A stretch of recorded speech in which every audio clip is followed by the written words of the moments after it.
এই দহগ্রামের মানুষের মুখে শোনা যায় একসময় এই দহগ্রামের মানুষ নাকি শান্তিতে ঘুমাতে পারত না। কিন্তু কেন? কি ছিল তাদের সেই দুশ্চিন্তার কারণ? সীমান্তে ঘেঁষা এই জনপদের মানুষ বছরের পর বছর নানান অনিশ্চয়তা, যাতায়াতের সীমাবদ্ধতা এবং নিরাপত্তা সংক্রান্ত উদ্যোগের মধ্যে জীবন কাটিয়েছে। বিশেষ করে 3 বিঘা করিডোর সবসময় খোলা না থাকায় জরুরি প্রয়োজনে যাতায়াত করা ছিল অত্যন্ত কষ্টকর। আর সবচেয়ে বড় ভয়, রাত নামলেই বাড়ত উৎকণ্ঠ। কিন্তু কি ছিল সেই ভয়? কেন সীমান্তের এই জনপদের মানুষের বছরের পর বছর অনিশ্চয়তার মধ্যে জীবন কাটিয়েছে, সেই গল্প জানবো আজকের ভিডিওতে। আশা করি আপনাদের অবশ্যই ভালো লাগবে। ছিটমহল নামে পরিচিত ছিল। মানে এখানকার মানুষ বাংলাদেশের পাটগ্রামের হাট বাজার করত, আবার ইন্ডিয়ার হাট বাজার করত। ওই আমি আগে কিন্তু ওই তীর্থনিয়া রেডি তা সামনে হলে আইসারা আগে বলবো কে, একবার দুইবার তিনবার বলার সঙ্গে সঙ্গে উত্তর না দেয়, তিনবারই দেবো। বন্ধুরা, স্বাগতম জানাচ্ছি আরেকটি নতুন ভিডিওতে। আজকে আমি আবারও চলে এসেছি সেই 3 বিঘা করিডোর। আমার পিছনে দেখা যাচ্ছে 3 বিঘা করিডোর, এবং 3 বিঘা করিডোরের ভেতরে রয়েছে এক টুকরো বাংলাদেশ। আমরা এখন এই 3 বিঘা করিডোর দেখবো, দেখার পর চলে যাবো সেই এক টুকরো বাংলাদেশের উদ্দেশ্যে। বন্ধুরা দেখুন, যে অটোটি যাচ্ছে সরাসরি একদম ভারতের ভেতর দিয়েই চলে যাবে। আর আমি এই ভারতের ভেতর দিয়ে চলে যাব একদম সেই এক টুকরো যে বাংলাদেশটা আছে ওই পাশে। আর এখানে সামনে সেই ভিডিও করা নিষেধ সম্পূর্ণ। এই যে রোডটি দেখছেন, এই যে আস্তে আস্তে বাংলাদেশের লোকগুলো, এগুলো হচ্ছে সব বাংলাদেশের। আর আমিও ভিতরে পৌঁছে যাবো সেই ভারতের ভিতরে। আর এখান থেকে সাধারণত ক্যামেরা ভিতরে প্রবেশ করা নিষেধ। আমি ক্যামেরা বন্ধ করে সেই ভিতরে প্রবেশ করবো। দেখুন, এই যে বাংলাদেশে অটো যাচ্ছে এবং ভারতের অটো যাচ্ছে। এই যে দূরে একটি বাস দেখা যাচ্ছে, এই যে দূরে একটি বাস, এই বাসটি হচ্ছে ভারতের। এই যে বাসটি যাচ্ছে, এই বাসটি ভারতের। বিনা ভিসায় ভারতের ভেতর দিয়ে বাংলাদেশে যাওয়া আসার অনুভূতি অন্যরকম। যে সড়কটি দিয়ে আমরা চলাচল করছি এর নাম 3 বিঘা করিডোর। এটি বাংলাদেশের ইতিহাস ও সীমান্ত জীবনের এক অনন্য অধ্যায়, যা দুই দেশের মধ্যে বিশেষ যোগাযোগের প্রতীক হয়ে আছে। এই জায়গাটার নাম হচ্ছে সেই 3 বিঘা করিডোর। আর এখন আমি যাব সেই 3 বিঘা করিডোরের ভিতরে যে দহগ্রাম আঙ্গপোতা রয়েছে, সেই দহগ্রাম আঙ্গপোতায়। করে গেছে, রাস্তা ছিল না এটা। রাস্তা ছিল না। না, এইখানে 3 বিঘা পালে পালে গেছে বাংলাদেশ। এটা কি আগে বাংলাদেশ ছিল না? বাংলাদেশ ছিল, বাংলাদেশ ছিল, কিন্তু এটা সিট ছিল, রাস্তা ছিল না। এখানে মুক্তিযোদ্ধা ট্রেনিং সেন্টারও ঢুকছে এই ভেতরে। আমরা ছিলাম 13 জন, আমি তার ভিতরে আমি এখন তো এই যে মজিবরের আমলে এসে চুক্তি করিয়া এটা রাস্তাঘাট করে দিল। ঘন্টা 1 ঘন্টা করে করলো দুনিয়া বিএমপির আমলে। তারপর রাস্তা হয়েছে বিএমপির আমলে। হাসিনা কি আবার 24 ঘন্টা করলো। 24 ঘন্টার মধ্যে কয় ঘন্টা খোলা ছিল? 6 ঘন্টা খোলা, 6 ঘন্টা বন্ধ। তারপর 2013 সালে শেখ হাসিনা আসার পরে 24 ঘন্টা খোলা ছিল। খোলা করে। এখন তো ভারত এবং বাংলাদেশের সাথে আপনাদের সম্পর্ক অতটা ভালো না, মানে বাংলাদেশ ভালো না। এই তো 2 দিন আগে গোলাগুলি হওয়ার কথা ছিল এখানে। এখানে 3 বিঘা গেটে ওরা বেড়াকাটা দিতে আবার। মানে গেট বন্ধ করে নাই তো? না, গেট বন্ধ করে। গেট মিডিয়ার গাইলিয়েছে তো, বলে গেট তো আমার, আপনার বাবার তো না গেট। বন্ধুরা, অবশেষে পৌঁছে গেলাম সেই সীমান্তবর্তী একদম যে গ্রামটি রয়েছে দহগ্রাম, সেই দহগ্রামের ভিতরে। দহগ্রামের ভিতরটা হচ্ছে পুরোটি চতুর্পাশে হচ্ছে ভারত, আর মাঝখানে একটি অংশ, সেটি হচ্ছে বাংলাদেশ। ওই যে দূরে ক্যাম্পটি দেখা যাচ্ছে, এটি হচ্ছে সেই ভারতের ক্যাম্প। আর দেখুন, কাঁটাতার বিহীন একদম পুরো এলাকাটি। এই এলাকাটি কিছুদিন ধরে একটু বিশৃঙ্খলা চলছে, যে এই এলাকায় কাঁটাতার দেওয়ার চিন্তা ভাবনা চলছে ভারতের।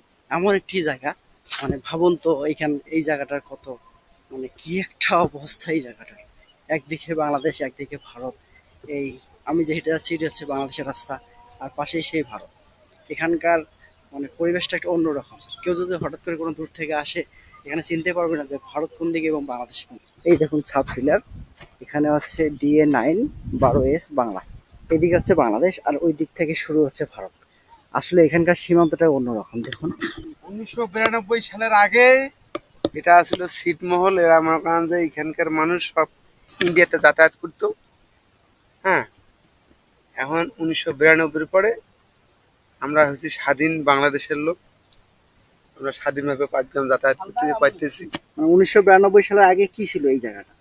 এই জায়গাটা ছিল ছিটমহল। ছিটমহল নামে পরিচিত ছিল। মানে এখানকার মানুষ বাংলাদেশে পাটগ্রামের হাট বাজার করতো, আবার ইন্ডিয়ার হাট বাজার করতো। দহগ্রাম ছিটমহলের একটু সামান্য একটু ছিটমহলের কারণে বেড়িবাড়ি একটা থানা ইন্ডিয়া হস্তান্তর করে, মনে করেন ইন্ডিয়াকে একটা থানা, মনে করেন বাংলাদেশের একটা থানা সমান জায়গা ইন্ডিয়াকে ছাড়ি দেওয়ার পরে এই সামান্য একটু ছিটমহল জায়গা বাংলাদেশের অধীন নেওয়ার জন্য নিছে। মানে এটা কি আর কোনোদিন ইন্ডিয়ার আয়তে দেওয়ার কোনো সুযোগ আছে? কথার ছলে আমি এলাকাবাসীর কাছে জানতে চাইলাম, যদি কোনো একদিন এই দহগ্রাম এলাকা ভারত দখল করে নেওয়ার চেষ্টা করে তাহলে আপনারা কি করবেন? জবাবে তারা জানান, এখানে বসবাসকারী মানুষের একটি বড় অংশ বিভিন্ন এলাকা থেকে এসে বসতি গড়েছে, তবে তারা সবাই নিজেদের বাংলাদেশি পরিচয় নিয়ে গর্বিত এবং যে কোনো পরিস্থিতিতে নিজেদের ভিটামাটি ও দেশের প্রতি ভালোবাসা অটুট রাখবে। এটা স্থানীয় লোক নাই, শতকরা শতকরা দুইটাও খুঁজে পাওয়া যাবে না। হ্যাঁ বন্ধুরা, এই এলাকায় কিছু মানুষের কাছে শুনলাম যে এদের পূর্বপুরুষরা কোথা থেকে যাচ্ছে। আসলে এই দহগ্রাম এক সময় ছিল একটি হিন্দু এলাকা। 1947 সালে যখন দেশভাগ হয়েছিল, এই দেশভাগ হওয়ার পরে এই দহগ্রামটি ছিল এক হিন্দু এলাকা, মানে পুরোটি হিন্দুর দখলে ছিল। তারা ধীরে ধীরে এই দহগ্রাম ত্যাগ করে ভারতের ভেতরে প্রবেশ করে এবং এই ভারতের ভেতরে প্রবেশ করার পরেই এখানকার যে কিছু স্থানীয় মানুষজন সেই জমিগুলো ক্রয় করার পরে তারপরে এই যে দহগ্রাম যে বাড়িঘরগুলো আছে সেই বাড়িঘরগুলো দূর দূরান্ত থেকে এসে মানুষ এখানে বাড়িঘর করেছে। এই এলাকার স্থানীয় মানুষ অনেক কম। আমি অনেকক্ষণ থেকে খুঁজলাম যে এখানকার আসলে অরিজিনাল স্থানীয় মানুষ কতজন আছে। করিডোরের ভেতরেই রয়েছে একটি ব্যস্ত সড়ক। প্রতিদিন এই সড়ক দিয়ে অসংখ্য যানবাহন ও মানুষ চলাচল করে। সড়কের একবারেই পাশেই দাঁড়িয়ে আছে ভারত সীমান্ত পিলার, যা একটি এলাকার ভৌগোলিক ও রাজনৈতিক গুরুত্বপূর্ণ স্পষ্টভাবে তুলে ধরেছে। বন্ধুরা, আমরা পৌঁছে গেলাম সেই দহগ্রামের ভেতরে।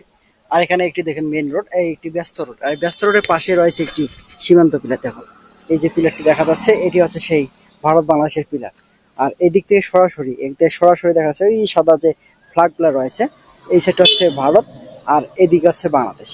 যে এই সীমান্ত পিলারের সাথে একটি ছোট্ট রাস্তা, যে রাস্তা দিয়ে আমি হেঁটে যাচ্ছি এবং আমার সামনে একজন হেঁটে যাচ্ছে। মুরব্বি, ও মুরব্বি, কই যাচ্ছেন? এইদিকে আমি দেখতেছি। এই যে রাস্তাটা আছে এটা কি বাংলাদেশের না ভারতের? মাঝামাঝি। এখন কি আপনাদের জমিতে যাবেন? মানে এটা একটা সীমান্ত একবারে মাঝামাঝি 0 পয়েন্টের রাস্তা। খুঁটি দেখতেছি, বাঁশের খুঁটি। এগুলো কি আসলে মূলত? শোনা যাচ্ছে যে এখান দিয়ে তার কাটার বেড়া হবে, এখানে দিয়ে। হ্যাঁ এটা আর কি বোঝা যাচ্ছে। আর আমাদের বাংলাদেশের বিডিআর বলতেছে না না না ওইখানে দিতে পারবে না, 400 গজ ছাড়া দিতে পারবে না। এটাই। আর সে জায়গায় হইতেছে 50 ফিট। 50 ফিট। এখনো এটার সিদ্ধান্ত বিডিআরও সিদ্ধান্ত দিতে পারে নাই। বিডিআর কালকে আসছিল তো, বিডিআরও সিদ্ধান্ত দিতে পারে নাই আর কি। আসলে এখানকার পরিবেশটা একটু অন্যরকম, কারণ এই যে খোলা মাটি রয়েছে এটি হচ্ছে ভারত আর আমার এই পাশে হচ্ছে বাংলাদেশ। আর এই সীমান্তের যে কিছু দূর সামনে, সে প্রায় 40 ফিট সামনে দেখুন বাঁশ গাড়া আছে, সেখানে নাকি সে কাঁটাতারের বেড়া দিবে। আসলে এই দহগ্রামটা একটি কাঁটাতারের বেড়ার ভেতরেই, সেই কাঁটাতারের বেড়ার ভেতরে থাকা অবস্থায় আরেকটি কাঁটাতার দিবে।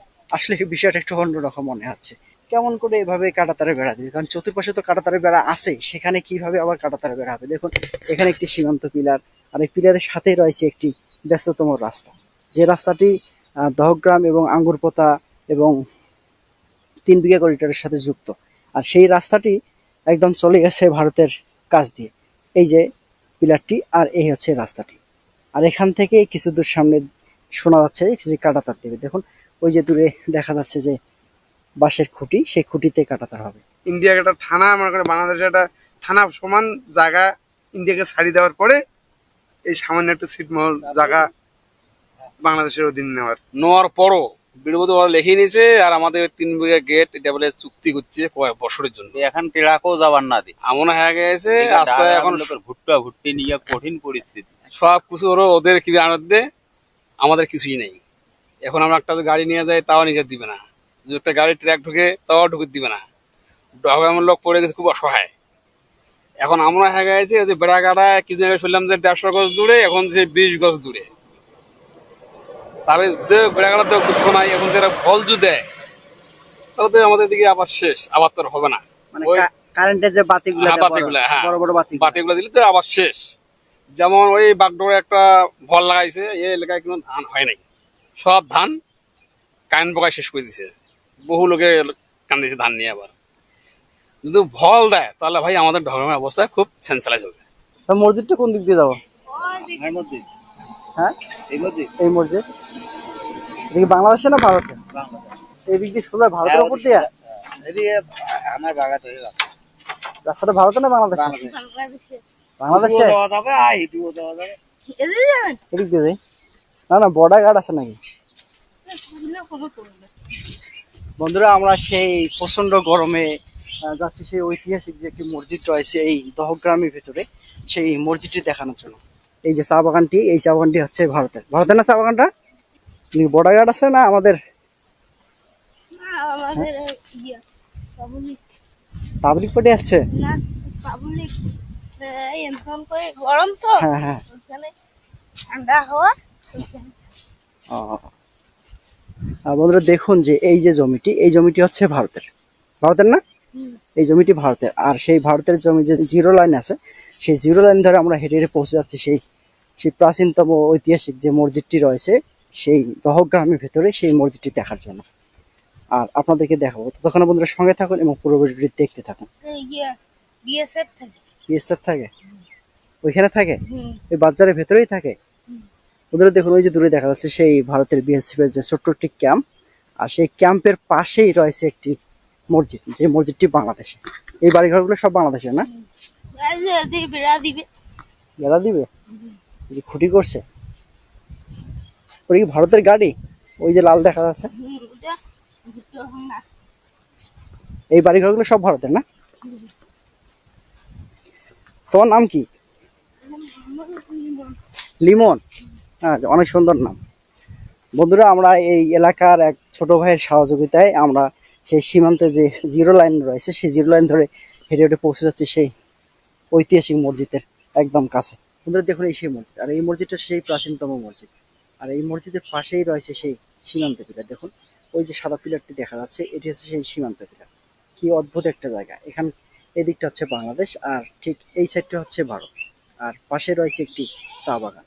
আর এখানে কিছু মুরব্বীগণ বসে রয়েছে, তাদের কাছে শুনবো আসলে এই মসজিদ কত সালে তৈরি হয়েছে এবং এখানকার যে সীমান্ত পিলারটা আছে সেই পিলারটা কিভাবে তৈরি হয়েছে। আসলে এই দহগ্রাম তো একটা সীমান্তবর্তী এলাকা এবং ছিটমহল, এই ছিটমহল এবং সীমান্তবর্তী এলাকার মাঝে আবারও নতুন করে তৈরি আছে পিলার। আর সেই পিলারের সাথে তৈরি হচ্ছে আবার নতুন করে বেড়া। দেখুন ওই যে দুটি বাঁশের খুঁটি দেখা যাচ্ছে, সেই খুঁটি দুটি আবার সেখান থেকে নতুন করে বেড়া তৈরি হবে, কাঁটাতারের বেড়া। একটি আজব একটি সীমান্ত। আসলেই এই সীমান্তের একটি অদ্ভুত। সালামু আলাইকুম। আপনাদের পিছনে একটা মসজিদ আছে, এই মসজিদটা কতদিন কার? এটা আমাদের বাবা ঠাকুরদা বলছিল, বহুত পুরানো এই মসজিদটা তো ভারত বাংলাদেশে একসাথে ছিল এক সময়। এই এক জায়গায় এখানে মুসলমান ছিল এখানে। এই ঢাকের মধ্যে পুরোনো মসজিদ এইছে, আর কোনো মসজিদ ছিল না। এরপরে একটা দহগ্রামের ভেতরেই একটাই মসজিদ, এই ঐতিহাসিক মসজিদ। এই সীমান্ত এলাকায় একসময় তো ভারত এবং বাংলাদেশের মানুষ নামাজ পড়ছে, এখন তো আর আসে না। এখন কি আসিও না, এখন গরিব, এখন গরিব মসজিদ। আর আমাদের 3 বিঘা করিডোরের রাস্তা 99 বছর। এই যে গেটটা আছে, এই গেটটা আগে কতক্ষণ করে খোলা ছিল? আগে 1 ঘন্টা, পরে 1 ঘন্টা, মানে 24 ঘন্টা খোলা ছিল, 12 ঘন্টা। এরপরে 2013 সালে চুক্তির পরে 24 ঘন্টা খোলা হয়েছে। এই যে হলো ওই তখন বলে চুক্তি করছে, হ্যাঁ পিলার টু পিলার বেড়াগাড়া, সব বেড়াগাড়া শোনা যাচ্ছে যে 3 ফিট, আর ওরা তো এখন দিয়ে মানে বড় বেড়াগা। আগে যখন আপনারা অসুস্থ হয়েছিলেন বা তখন কই যাইতেন আপনারা? মেখলিগঞ্জ, সরাসরি ভারতের মেখলিগঞ্জে। তখন তো এই জায়গাটা ছিল ভারতের একটা আয়ত্তে, হ্যাঁ তো যাইতে দিত? হ্যাঁ তখন যাইতে দিত। যখন যে ভারতে যদি কোনো জায়গায় যদি চুরি গিয়েছে, গরু চোর হয়ে গেছে, গ্রামের লোক মেখলিগঞ্জের হাট বাজার গেলাম, ওখান থেকে বাস 10-20 লোক ধরে ফেলা লেগে দিল। ওখানে 1 মাস, 10 দিন, 15 দিন, 20 দিন, 1 মাস খাটিয়ে মানে জেল খাটা লাগতো। জেল খাটে। এমন কোনো লোক আর নাই যে গ্রামের এই লোকটা জেল খাটেনি। মানে চুরি হইতো ভারতের গরু আর জেল খাটতে হলে দহগ্রামের মানুষ। আসলে একটা অবাস্তব বিষয়। আপনার জীবনে গিয়ে জেল খাটছেন? না, আমার জীবনে খাড়ি নেই। এই যে আমাদের ছোট ভাই হয় আর কি, ও খাচ্ছে। তা আমি খাড়ি নেই কোনোদিন। তখন মানে আমাদের একটা ক্যাম্পের, ভারতের ক্যাম্পের সঙ্গে একটা সম্পর্ক ছিল। ও ভারতে, আমি মানে ওই ক্যাম্পে দুধ দিছিলাম। এই জন্য আমাকে ওই বিএসএফ ক্যাম্প আমাকে চিনি, এই জন্য আমাকে কোনোদিন ধরা পড়ে না। এই দহগ্রামের মানুষের মুখে শোনা যায় এক সময় এই দহগ্রামের মানুষ নাকি শান্তিতে ঘুমাতে পারত না। কিন্তু কেন? কি ছিল তাদের সেই দুশ্চিন্তার কারণ? সীমান্তে ঘেঁষা এই জনপদের মানুষ বছরের পর বছর নানান অনিশ্চয়তা, যাতায়াতের সীমাবদ্ধতা এবং নিরাপত্তা সংক্রান্ত উদ্যোগের মধ্যে জীবন কাটিয়েছে। আর সবচেয়ে বড় ভয়, রাত নামলেই বাড়ত উৎকণ্ঠ। কিন্তু কি ছিল সেই ভয়? আগে মানে ডাকগ্রামে তো মানে লুটপাটটা বেশি হতো। বেলা ডুবিলে আমি তো, আমাদের ঘাড়ে ছিল তীর ধনুক। একটা লোক ওদিকে সব তো শুনে যাচ্ছে, একটা লোক আসতেছে, একটা লাইন আসতেছে, ওই আমি আগে কিন্তু ওই তীর ধনুক নিয়ে রেডি। তা সামনে হলে আসার আগে বলবো কে, একবার দুইবার তিনবার বলার সঙ্গে সঙ্গে উত্তর না দেয় তিনবার, তখন উত্তর কি? আকাশ তারা। কে ওটা? সঙ্গে সঙ্গে যে উত্তর না দেয় যে আকাশ তারা, তাহলে তিনবার দেবো। ওই আমাদের একটা বলি যে সঙ্গে সঙ্গে উত্তর দিতে হবে যে আকাশ তারা। আকাশ তারা বললে যে আমাদের লোক, আকাশতারা কথাটার মানেটা কি? আমাদের লোক, এটা আমাদের নিজস্ব লোক। আর যদি কোনো উত্তর না দেয়, একবার দুইবার তিনবার বললেন উত্তর না দেয়, তিনবার তো কোনো।